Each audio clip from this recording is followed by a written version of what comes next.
दोस्तों आज हम आपको बाबा बालकनाथ जी के प्रसिद्ध मंदिर के सफ़र पर लेके जा रहे हैं। ये मंदिर उत्तरी भारत की देवभूमि हिमाचल के डिस्ट्रिक्ट हमीरपुर और बिलासपुर में स्थित है। आप यहाँ पे बाई एयर भी आ सकते हैं और बाई ट्रेन भी आ सकते हैं। यहाँ पे नज़दीकी एयरपोर्ट गगल है। यहाँ से बाबा जी का मंदिर लगभग 115 किलोमीटर की दूरी पर है और साथ में ही ऊना रेलवे स्टेशन यहाँ पे नज़दीकी पड़ता है। यहाँ से 65 किलोमीटर दूरी पे बाबा जी का मंदिर है। अब यहाँ से टैक्सी करके बाबा जी के मंदिर पे इजीली आ सकते हैं। हम इस सफ़र में बाबा जी के जीवन गाथा के बारे में जानेंगे। बाबा जी के जीवन से जुड़ी हुई जितनी भी बातें हैं वो हम इस सफ़र में जानेंगे। हेलो दोस्तों, कैसे आप सब। दोस्तों मैं आया हूँ अभी अपने घर हिमाचल में। तो यहाँ पे अभी सुबह के हुए हैं 5। तो यहाँ से हम एक जर्नी स्टार्ट करने वाले हैं। हम जाने वाले हैं हिमाचल की डिस्ट्रिक्ट हमीरपुर में। तो हमीरपुर में एक बहुत ही फेमस मंदिर है बाबा बालकनाथ जी का, जो कि हमारा शातलाई में अपना है। धौलगिरी पर्वत के ऊपर बहुत ही फेमस मंदिर है। यहाँ पे उत्तरी भारत के बहुत सारे लोग यहाँ पे श्रद्धालु आते हैं। जब भी कोई खुशी का त्यौहार होता है, खुशी का माहौल होता है हमारे घर में, तो हम आशीर्वाद लेने के लिए इस मंदिर में जाते हैं ताकि हमारा आगे आने वाला टाइम भी खुशी से बीते। तो चलते हैं, हम आपको सारा बताएंगे कि इस मंदिर की क्या खासियत है, इसकी क्या कहानी है। तो बाबा जी क्या हैं, इनकी जो भी कहानी है उनके बारे में हम आपको बताने वाले हैं। तो मेरी जो फैमिली है वो सारी मेरे साथ जा रही है। तो हमारी गाड़ी भी वहाँ पे आ चुकी है। तो चलते हैं, पूरा ब्लॉग मेरे साथ आप बने रहिए, देखिए इस वीडियो को लास्ट तक। तो ये मेरी फैमिली जो है अभी तैयार है जाने के लिए। तो बाहर का माहौल जो है वो देखिए, अभी तो काफ़ी अंधेरा है। तो ये हमारी गाड़ी अभी अंधेरे में दिख नहीं रही है। मोबाइल की फ्लैश लाइट ऑन करते हैं तो हमारे बड़े भाई आ चुके हैं गाड़ी लेके। अब इसी में हम अपना सफ़र तय करेंगे बाबा बालकनाथ जी का। तो ये दोस्तों मेरे बड़े भाई जो हमारे साथ ये सफ़र पूरा करेंगे। दोस्तों यहाँ से बाबा जी के मंदिर जाने का जो हमारा सफ़र है वो स्टार्ट होता है। सबसे पहले हम अपनी गाड़ी में तेल डलवा लेते हैं। तो यहाँ से निकलते हैं हम अपनी मंजिल की ओर।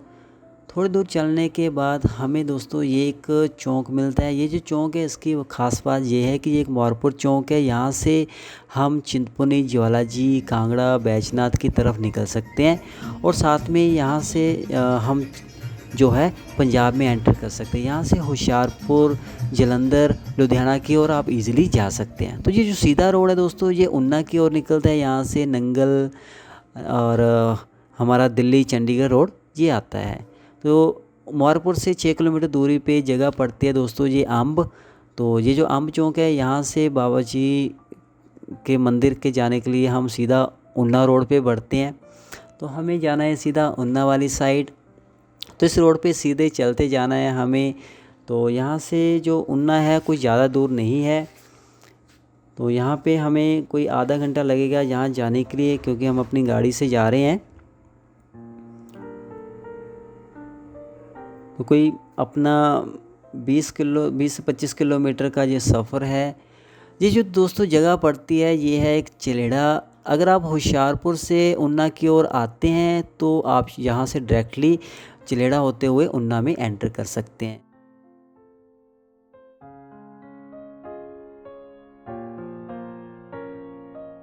यहाँ पे सीधा यहाँ पे बस स्टैंड में आ सकते हैं।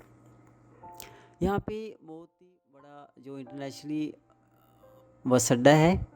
आप किसी भी दूसरे राज्य से यहाँ पे आ सकते हैं ISBT ऊना बस अड्डे पे। चाहे आप पंजाब से आ रहे हैं, चाहे दिल्ली से आ रहे हैं, चाहे चंडीगढ़ से आ रहे हैं, तो यहाँ से आप बाई बस या टैक्सी लेके आप बाबा जी के मंदिर में जा सकते हैं। तो इस चौक में, ऊना चौक पे ये जो आगे सीधा रोड है ये हमारा निकल जाता है नंगल, चंडीगढ़, दिल्ली की ओर।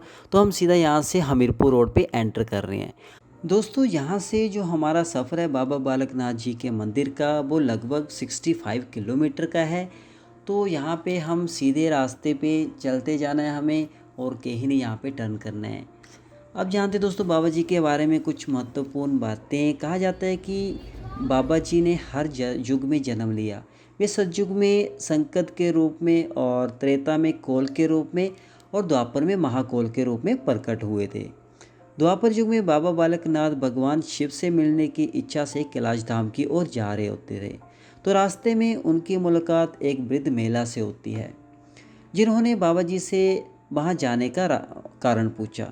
तब बाबा बालकनाथ जी, जो उस टाइम महाकोल में थे, उन्होंने बताया कि वह पिछले 3 जन्मों से भगवान शिव की प्रार्थना कर रहे हैं, लेकिन उन्होंने अभी तक उन्हें आशीर्वाद नहीं दिया है, उनसे नहीं मिले हैं।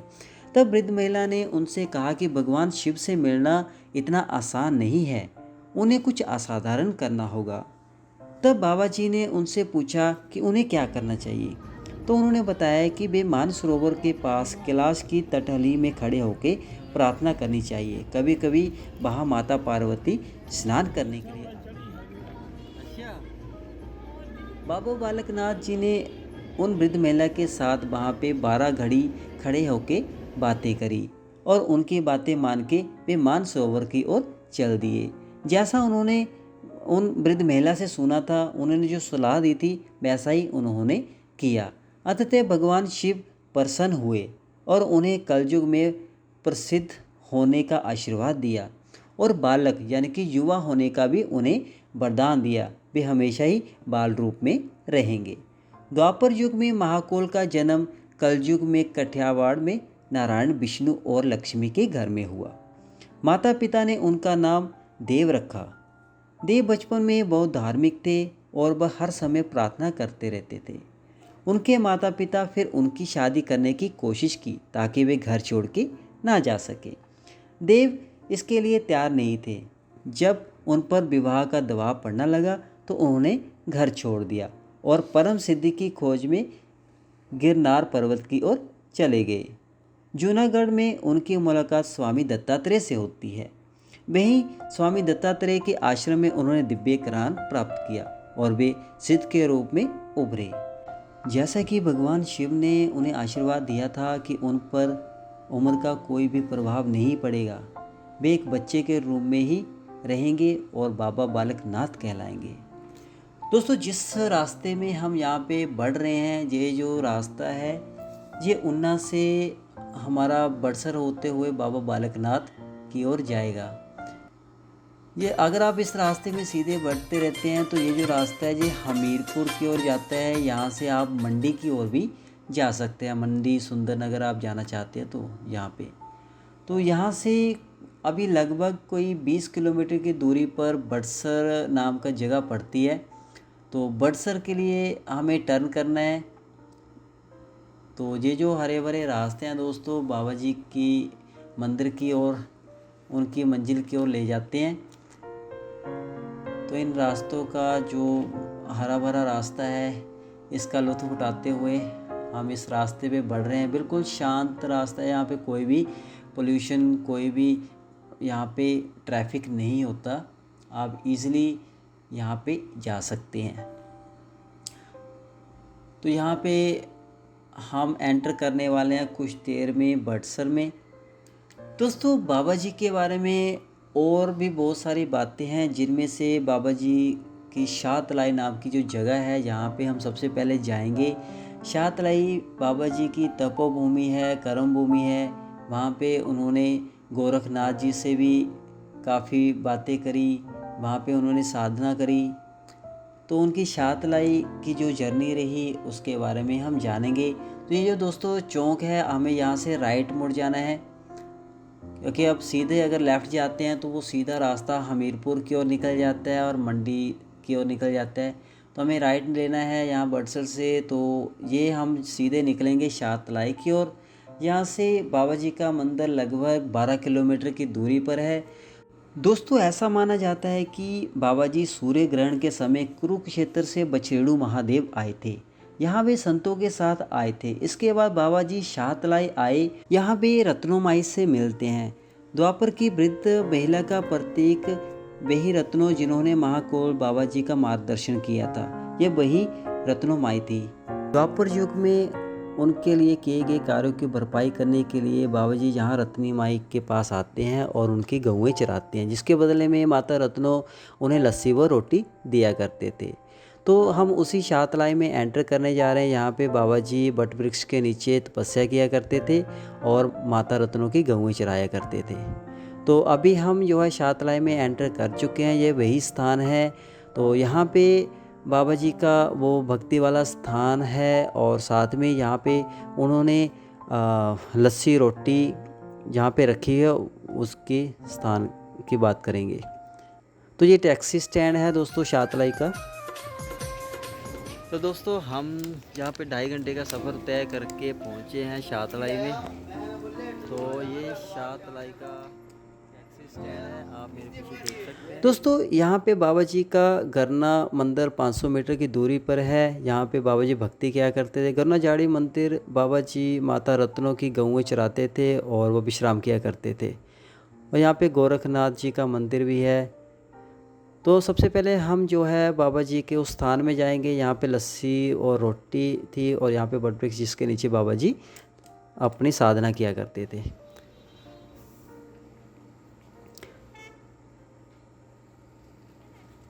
तो बाबा जी के प्राचीन बट वृक्ष व लस्सी मंदिर तपोस्थल पे हम जहाँ पे एंटर करेंगे। दोस्तों कहा जाता है कि जब बाबा जी तपस्या में लीन रहा करते थे तो बाबा जी जो गऊँ चराते थे वो पास के खेतों में जाके उनका नुकसान कर दिया करती थी। तो पास के जो गांव वाले होते थे वो माता रत्नों को जाके उनकी शिकायत करते थे, लेकिन माता रत्नों उसको बातों को भूल जाया करती थी और वो बाबा जी को छोड़ दिया करते थे। लेकिन बार बार गांव वालों के कहने से परेशान होकर माता रत्नो जो है बाबा जी पे गुस्सा करते हैं और बाबा जी उनकी डांट सुनने के बाद थोड़ा गुस्सा हो जाते हैं और यहाँ पे माता रत्नों को कहते हैं कि जो भी आपने मुझे इतने साल उपकार पे लस्सी वो रोटी दी है वो सारी मैंने संभाल कर रखी हुई है। तो बाबा जी इतने चमत्कारी थे, उन्होंने 12 साल तक तपस्या करी, तपस्या में लीन रहे। उन्होंने माता रत्नों की दी हुई लस्सी वो रोटी को हाथ भी नहीं लगाया, यहाँ पे उनका ग्रहण नहीं किया था। तो हम उसी शातलाई में हैं जहाँ पे बाबा जी तपस्या किया करते थे, वही बट वृक्ष है। तो ये बाबा जी की मूर्ति यहाँ पे स्थापित है। तो यही वो तपोभूमि है जहाँ बाबा जी ने खूब तपस्या करी 12 साल। कहा जाता है जब माता रत्नों ने उन्हें ताना दिया, मीना दिया लस्सी और रोटी का, तब बाबा जी ने अपना चिमटा पेड़ पे मारा और वहाँ से जितनी भी 12 साल की रोटियां थी वो सारी निकाल दी, प्रकट कर दी और अपना चिमटा ज़मीन पर मारा और वहाँ पे लस्सी निकाल दी जो 12 साल की रत्नो माई ने बाबा जी को दी थी। तो हम उसी जगह पर है, ये जो बट वृक्ष है यहाँ पे और भी छोटे छोटे मंदिर हैं जैसे का हनुमान जी का। तो ये वही बट वृक्ष है जहाँ पे बाबा जी ने तपस्या करी है।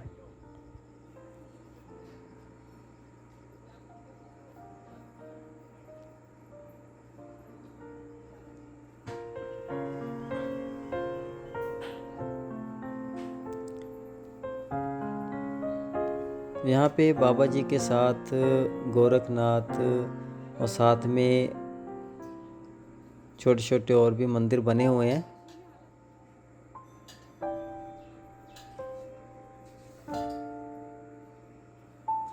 भर्तृहरि जी का भी है, भर्तृहरि जी का। तो दोस्तों हम उस स्थान के लिए एंटर करने जा रहे हैं जहाँ पे बाबा जी ने 12 साल की रोटियाँ यहाँ पे संभाल के रखी हुई थी माता रत्नों की दी हुई।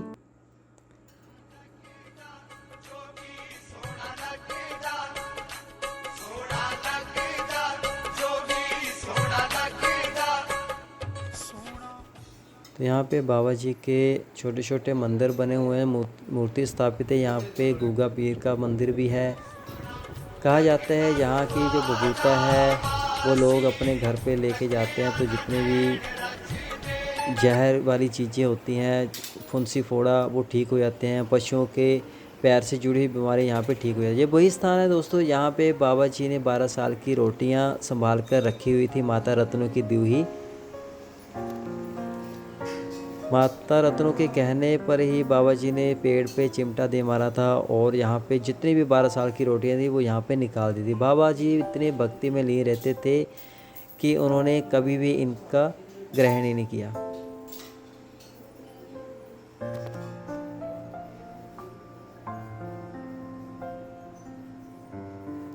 तो आज भी यहाँ पे दूर दूर से लोग दर्शन करने के लिए आते हैं, अपनी मनोकामना पूरी करते हैं। थोड़ा आगे चलते हैं तो यहाँ पे प्राचीन लस्सी वाला स्थान बाबा जी का मिल जाएगा। यहाँ पे लस्सी संभाल कर रखी थी।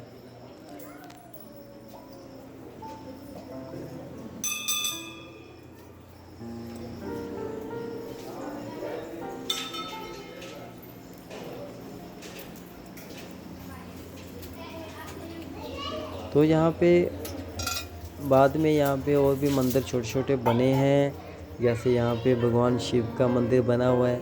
कहते हैं भगवान शिव के बहुत बड़े भक्त थे बाबा जी, हमेशा उनकी ही तपस्या में ले रहते थे। ये वह स्थान है यहाँ पे बाबा जी ने नीचे ज़मीन पे चिमटा लगाकर यहाँ पे सारी लस्सी निकाल दी थी, 12 साल की दी हुई रत्नमाई की। इसी के नाम से ही इस जगह का नाम जो है शाहतलाई पड़ा।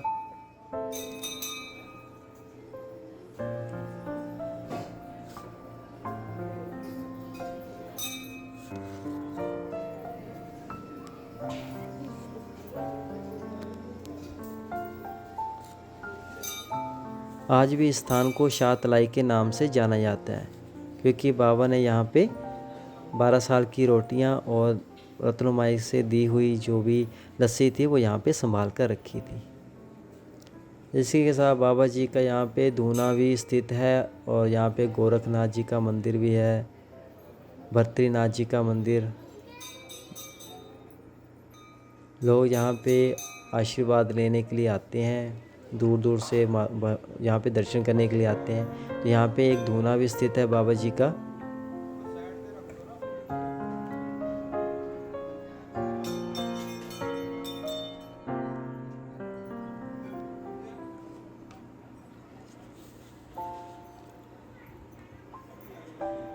दोस्तों यहाँ से जुड़ी हुई गोरखनाथ और उनकी काफ़ी बातचीत हुई थी।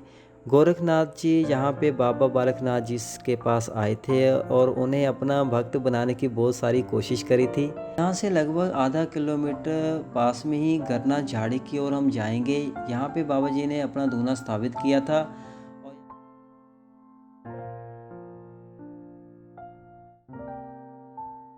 पास में ही एक मंदिर है जिसमें बाबा बालकनाथ, गुग्गा, जौहर और नाहर जी की मूर्तियाँ हैं। तो हम जाते हैं यहाँ से उस स्थान की ओर जहाँ पे बाबा जी की वो पुरानी पवित्र गरना झाड़ी है, यहाँ पे बाबा जी का धूना स्थित है। तो यहाँ से जस्ट अपोजिट हम दूसरी साइड पे जाएंगे। तो दोस्तों कहा जाता है कि गुरु गोरखनाथ जी ने काफ़ी मशक्क़त करी थी। वो एक बार अपने 300 शिष्यों के साथ बाबा जी के पास आए थे और उन्हें बैठने के लिए स्थान उपलब्ध कराने के लिए कहा था। तब बाबा जी ने अपना तौलिया फैलाया और आश्चर्य की बात यह थी कि गुरु गोरखनाथ जी और उनके सभी शिष्यों सहित उनके बैठने के बाद भी एक हिस्सा खाली रह गया था। तब गुरु गोरखनाथ जी ने बाबा जी के पास की पहाड़ी बावड़ी से एक कटोरे में पानी लाने के लिए कहा था। तो दोस्तों ये वही गरना झाड़ी है जहाँ पे बाबा जी का धूना स्थापित है। यहाँ पे आके उन्होंने भक्ति करी। तो जब कटोरे से पानी लेने के लिए बाबा जी को बावड़ी पे भेजा था तो बाबा जी ने उस कटोरे में जादू देखा कि गोरखनाथ जी ने इसमें कुछ करके भेजा हुआ है। तब बाबा जी ने उनके मन की इच्छा जांच ली और उन्हें जहाँ पे वो बावड़ी भेजी थी बावड़ी से पानी लाने के लिए, तो उन्हें वो बावड़ी ही यहाँ से गायब कर दी। तो बाबा जी ने आकर गोरखनाथ जी को कहा कि यहाँ पे कोई बावड़ी नहीं है। तब वो बहुत आश्चर्य हुए थे, हैरान हो गए थे। तब उन्होंने अपने शिष्य भर्तृनाथ जी को बाबा जी के साथ भेजा था देखने के लिए कि वहाँ पे वो बावड़ी है भी या नहीं। लेकिन भर्तृनाथ ने वहाँ पे जाके देखा तो वो भी आश्चर्यचकित रहे कि यहाँ पे कोई भी झाड़ी नहीं है। तो यहाँ पे वही उनके मंदिर यहाँ पे हैं, गुरु गोरखनाथ जी, भर्तृनाथ जी के और यहाँ पे बाबा बालकनाथ जी के। तो यह है बाबा जी का धूना। यहाँ पे लोग आते हैं, विभूति लेते हैं, प्रसाद लेते हैं।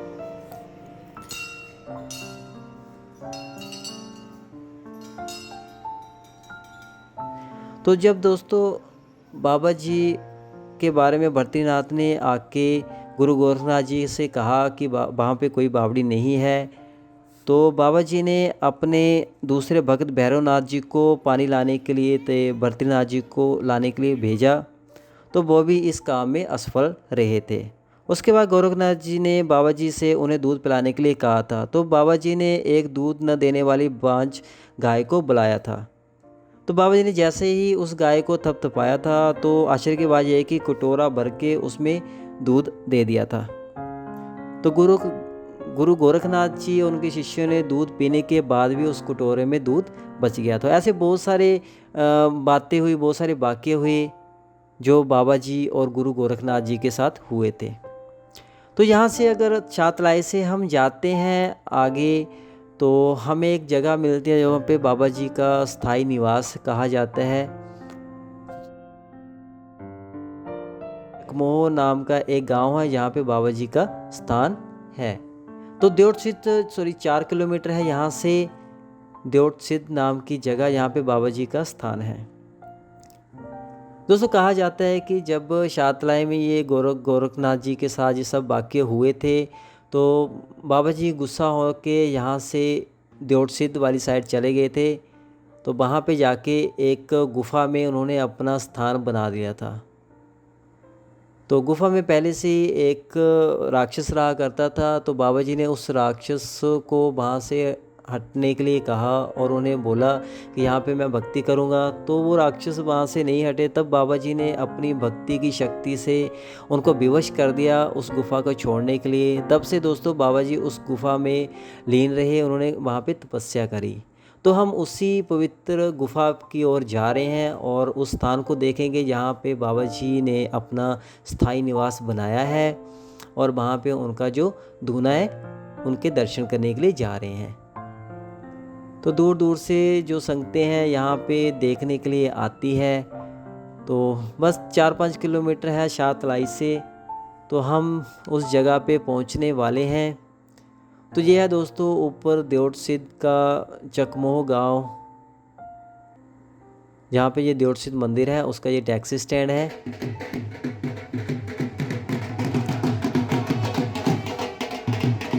तो यहाँ से हम अपनी यात्रा पैदल ही शुरू करेंगे। यहाँ से कोई ज़्यादा दूर नहीं है, तो हम अपनी श्रद्धा से यहाँ पे हम बाबा जी के मंदिर की ओर बढ़ रहे हैं।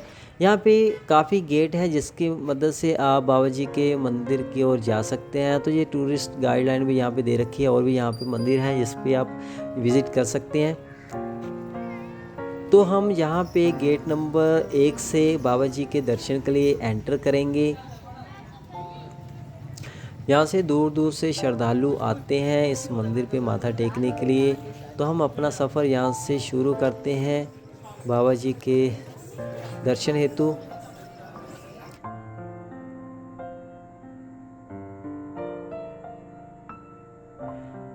बाबा जी के मंदिर में लोग भेंट स्वरूप बकरा भी लेके आते हैं चढ़ाने के लिए, रोट भी चढ़ाते हैं, प्रसाद भी चढ़ाते हैं। तो यहाँ पे देखो, यहाँ पे आपको देसी घी से बने हुए रोट मिल जाएंगे। ये बहुत ही प्रसिद्ध बाबा जी का रोट है जो लोग यहाँ पे बाबा जी को श्रद्धा से चढ़ाते हैं। तो देसी घी से बने हुए ये रोट बहुत ही अच्छे लगते हैं दोस्तों।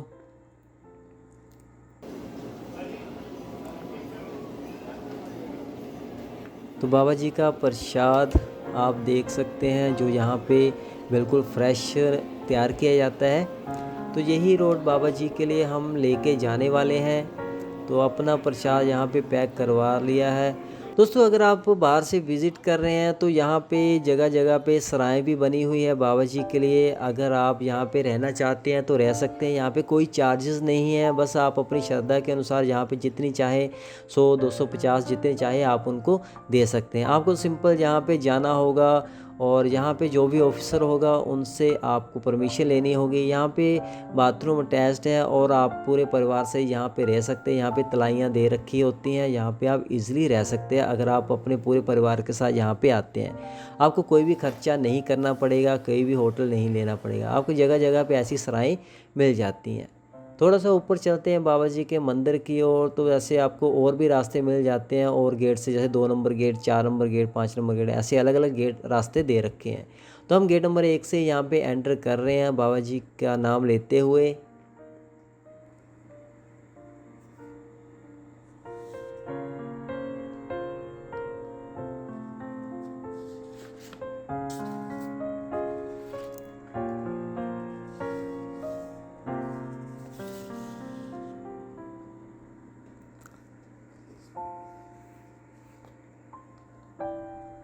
तो दोस्तों यहाँ से हमारी मंजिल और नज़दीक है, तो ये बाबा जी के दर्शन आप यहाँ पर स्क्रीन में भी कर सकते हैं।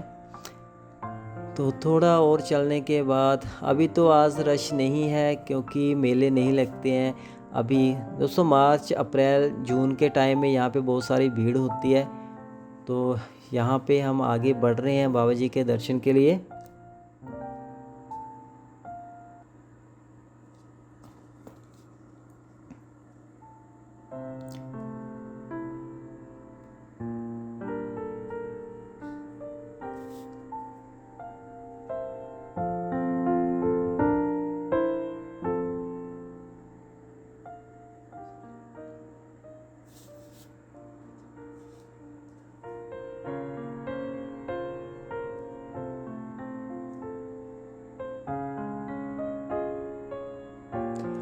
दोस्तों यहाँ पे बाबा जी के मंदिर जाने के लिए दो रास्ते बन जाते हैं। एक रास्ता जो महिलाओं के लिए है और दूसरा पुरुषों के लिए है।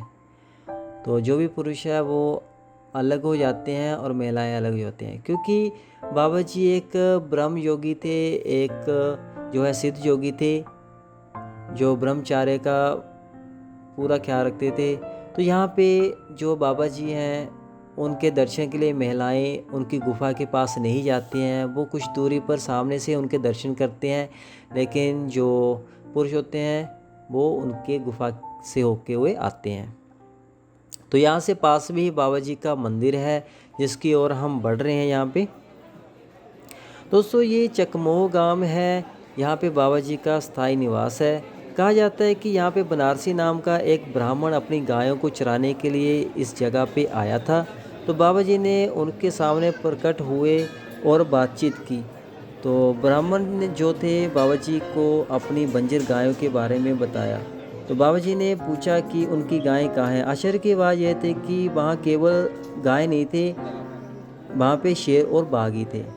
ब्राह्मण की तेजस्वी मुद्रा देखकर बाबा जी ने उन्हें अपनी गायों को बुलाने के लिए कहा। आश्चर्य की बात यह थी कि जैसे ही ब्राह्मण ने पुकारा तो उसकी जितने भी बाघ थे वो सारी गायें हो गई और उनको घेर के खड़ी हो गई। चमत्कार देख के जो ब्राह्मण थे वो बाबा जी के भक्त हो गए। तो ब्राह्मण जो थे बाबा जी को देखता रह गया। एक दिन बाबा जी ने उससे कहा कि वह एक दिन यहाँ से गायब हो जाएंगे और ब्राह्मण से धूना और पूजा की परंपरा को जारी रखने के लिए यहाँ पे कहा था। तो यहाँ पे देखो दोस्तों, ये सामने बाबा जी की गुफा है। यहाँ पे सीधे हम जो जा रहे हैं, यहाँ पे लेफ़्ट जितनी भी महिलाएं हैं वो यहाँ से लेफ़्ट हो जाती हैं और सामने से बाबा जी के दर्शन करती हैं। तो ये रहा बाबा जी के गुफा के दर्शन जो आप यहाँ पे देख रहे हैं। यहाँ पे बाबा जी की गुफा है। तो हम दर्शन करने के बाद हम नीचे आ रहे हैं गुफा से। तो जो भी बाबा जी की चरण पादुकाएँ हैं उनका चिमटा वो यहाँ पे हम छोड़ रहे हैं और यहाँ से हमने ये पादुका और चिमटा उनके जो निशान यहाँ से लेके जाते हैं। तो ये बाबा जी का पवित्र धूना है दोस्तों। हम उनके दर्शन करने के लिए यहाँ पे आए हैं। ये बाबा जी का धूना है जो उस टाइम से यहाँ पे लगातार चल रहा है। इसके दर्शन मात्र से दोस्तों कई रोग दूर हो जाते हैं। जहाँ के बहुता लोग अपने घरों में लेके जाते हैं ताकि उनके घर में कोई भी रोग ना हो। तो साथ में दोस्तों यहाँ पे बद्रीनाथ जी का मंदिर भी है। यहाँ पे गणेश जी की मूर्ति भी है। तो सारे देवी देवता यहाँ पे विराजमान हैं। कहा जाता है कि बाबा बालकनाथ जो है कार्तिकेय के अवतार हैं, बाबा कार्तिकेय के। तो यहाँ पे दोस्तों बैठने के लिए थोड़ा सा स्थान बना हुआ है। आप यहाँ पे बैठ के भक्ति आराधना भी कर सकते हैं यहाँ पे। तो बाबा जी के दर्शन के लिए आप यहाँ पे आ सकते हैं। तो सारा यहाँ का माहौल इस तरीके से है।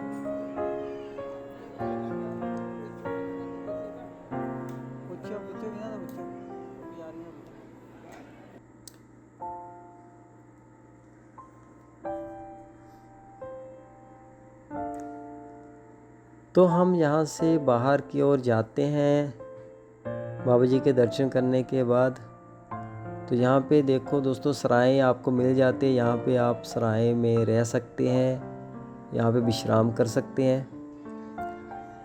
तो ये छोटा सा पंडाल बना हुआ है, यहाँ पे आप वेट कर सकते हैं, आराम कर सकते हैं। यहाँ पे भजन कीर्तन के लिए भी नवरात्रों के टाइम में जब मेले लगते हैं तो काफ़ी भीड़ होती है दोस्तों।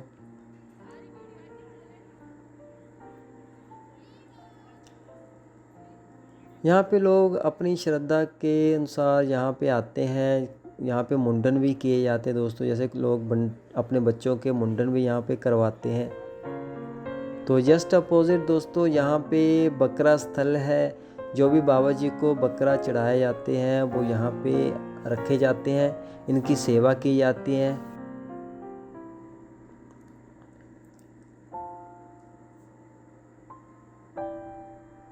तो ये बाबा जी और उस राक्षस की यहाँ पे प्रतिमा बना रखी, फोटो बना रखी है। तो यहाँ पे इनको दोस्तों प्रसाद चढ़ाया जाता है, जैसे लोग घरों से चने लेके आते हैं और इनको खिलाते हैं। यहाँ पे किसी प्रकार की बकरे की बलि नहीं दी जाती है, बल्कि उनकी सेवा की जाती है। लोग यहाँ पे इनकी सेवा के लिए यहाँ पे दान पात्र में पैसे चढ़ाते हैं, इनकी सेवा करते हैं और बाबा जी का आशीर्वाद लेते हैं। यहाँ से बाहर निकलते दोस्तों एक सामने यहाँ पे एक रास्ता आता है, जिससे कि आप बाहर जा सकते हैं मेन रोड की तरफ। ये भी एक रास्ता है। यहाँ पे पूछताछ कक्ष भी बना हुआ है, आप यहाँ पे इंक्वायरी ले सकते हैं मंदिर के बारे में।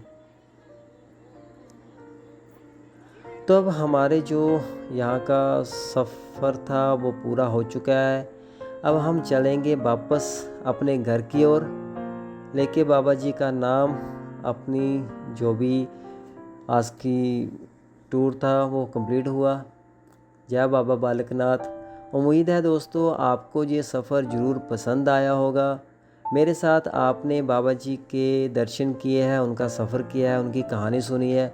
उम्मीद करता हूँ आपको ये वीडियो ज़रूर पसंद आई होगी। वीडियो अच्छी लगी हो इसे लाइक करें, साथ में मेरे चैनल को सब्सक्राइब करना ना भूलें। मिलते एक और अच्छी वीडियो के साथ, तब तक अपना ध्यान रखिए। Thanks for watching.